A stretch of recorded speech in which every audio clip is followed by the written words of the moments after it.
Komisi Pemberantasan Korupsi (KPK) kalah pra-peradilan lagi.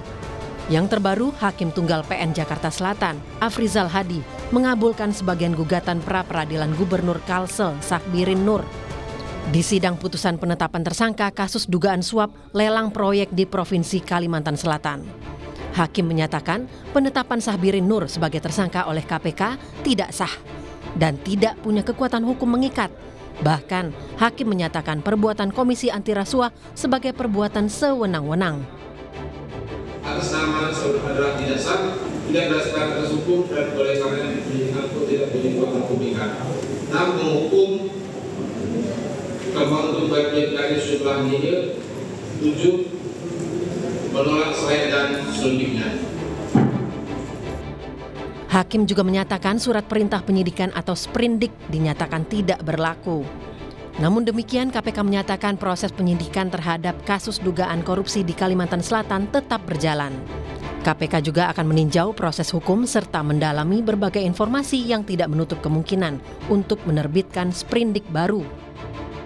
Pra-peradilan ini hanya menguji dari aspek formil saja, bukan aspek material. Tentunya tidak berpengaruh terhadap penyidikan yang sudah berjalan ya, yang tersangkanya sudah dilakukan penahanan dan nanti akan dilihat perkembangannya apakah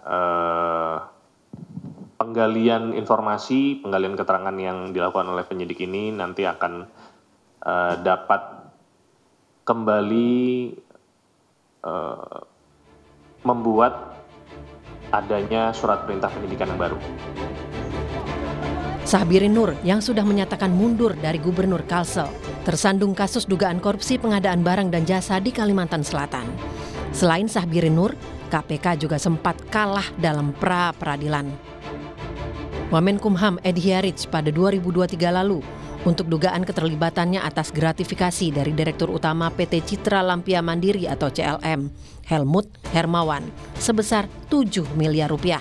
Lalu pada 2017 KPK kalah pra-peradilan terhadap Ketua DPR saat itu Setia Novanto untuk kasus korupsi kartu tanda penduduk elektronik atau IKTP.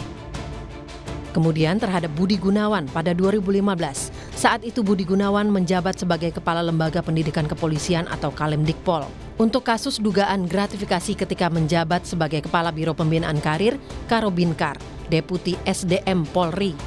Juga di tahun 2015, KPK kalah di pra-peradilan Hadi Purnomo saat menjabat sebagai Ketua Badan Pemeriksa Keuangan BPK, yakni untuk kasus dugaan penyalahgunaan wewenang saat masih menjabat sebagai Direktur Jenderal Pajak pada 2002 hingga 2004. Meski demikian, KPK sebagai Komisi Anti Rasuah sudah semestinya tak tinggal diam dengan dugaan korupsi.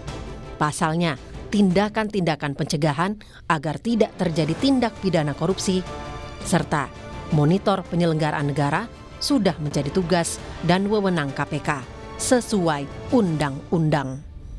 Tim Liputan Kompas TV.